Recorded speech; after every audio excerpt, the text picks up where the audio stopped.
Year in, year out, rookies are some of the most positive EV picks you can make in any redraft league. I'm going to run you through some of this year's running back class and some of the guys that you should be looking to come away with in your redraft leagues.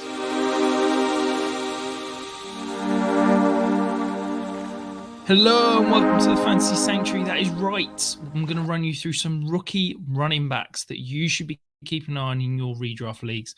Let's kick it off with the first running back drafted in the NFL draft, Jonathan Brooks. As you can see, took a little bit of time to get going at Texas. However, two very clear and obvious reasons why. Called Bijan Robinson and Roschon Johnson. He spent the first 2 years playing behind them. However, when he got that lead back role, he absolutely feasted, produced phenomenal numbers in that. However, the other thing to remember, he did tear his ACL in November and he is still working back from that. As you can see, the number one back in my rookie model score. So feel confident about him as his prospect over the first 3 years of his career.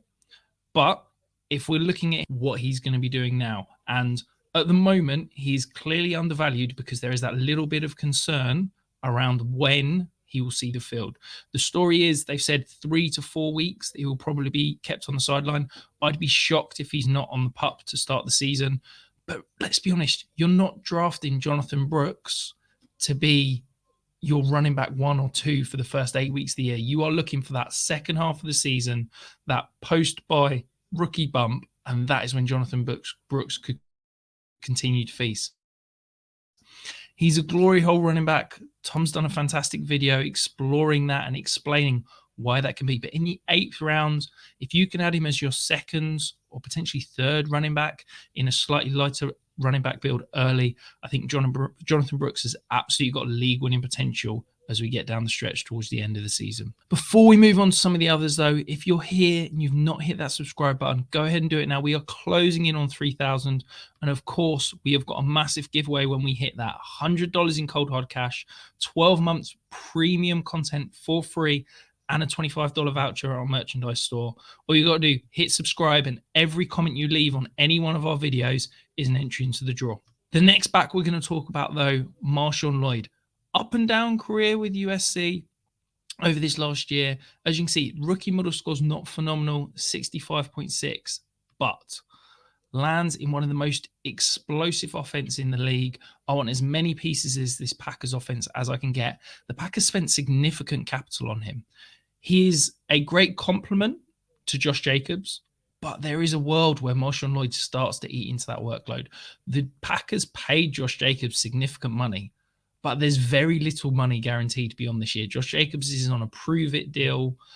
If he doesn't hit the ground running, the Packers could easily pivot. We know that they like to build around those young pieces. It's the youngest team in the league by far.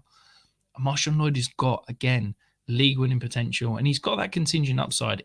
If there is a Josh Jacobs injury, we know what A.J. Dillon is. We know he's terrible. I've got no hopes for him being fantasy relevant. So let's jump on board with Marshawn Lloyd. I think he's a good value and a player that could potentially really do fantastic for you down the year.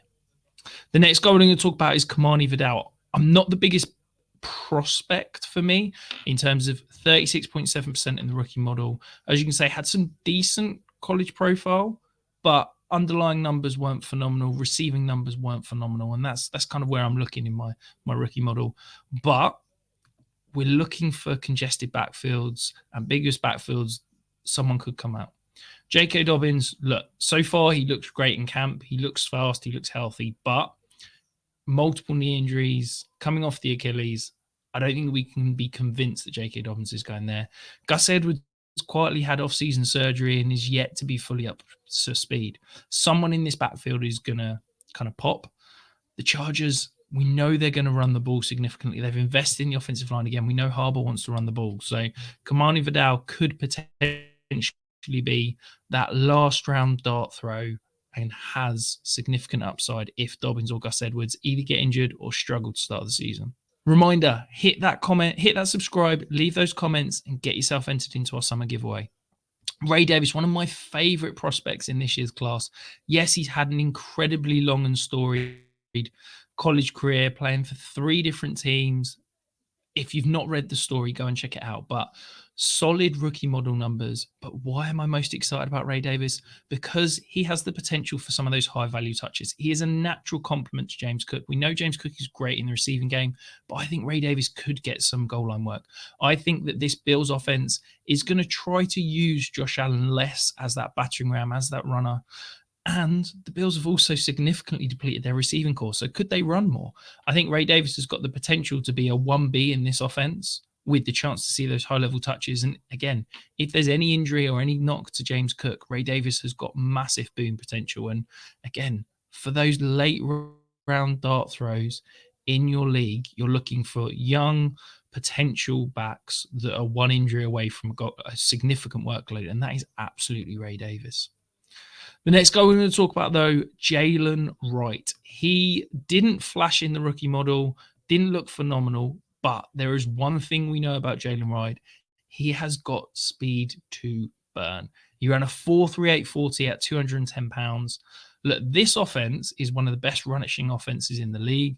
We know that they like to use that speed where they can. And are we convinced anyone in this Dolphins backfield is solid? Raheem Mostert is 32. He had a career year at 31. Yeah, he could back that up, but he could also be done. Devon Achane, we saw him last year when he was healthy, when he was on the field. He was absolutely phenomenal, but he's 188 pounds who missed significant time last year due to injuries. If Mostert struggles or gets injured, if Achane struggles or gets injured, Jalen Wright could be a league winner. He's the only back in this backfield that is over 200 pounds.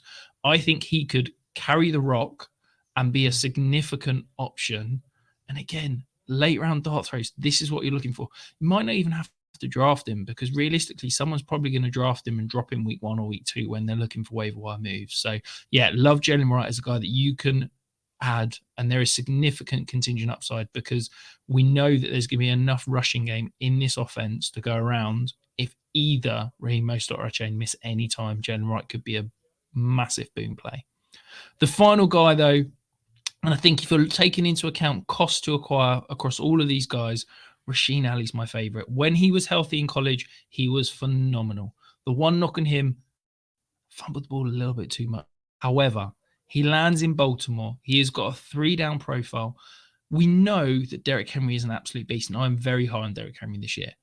But after Derrick Henry, the Ravens are struggling a little bit. Keaton Mitchell probably not going to be healthy to start the year. Justice Hill going to get used a lot on special teams. I don't necessarily think he is a consistent 3-down back. So Rasheen Ali could see early work this season.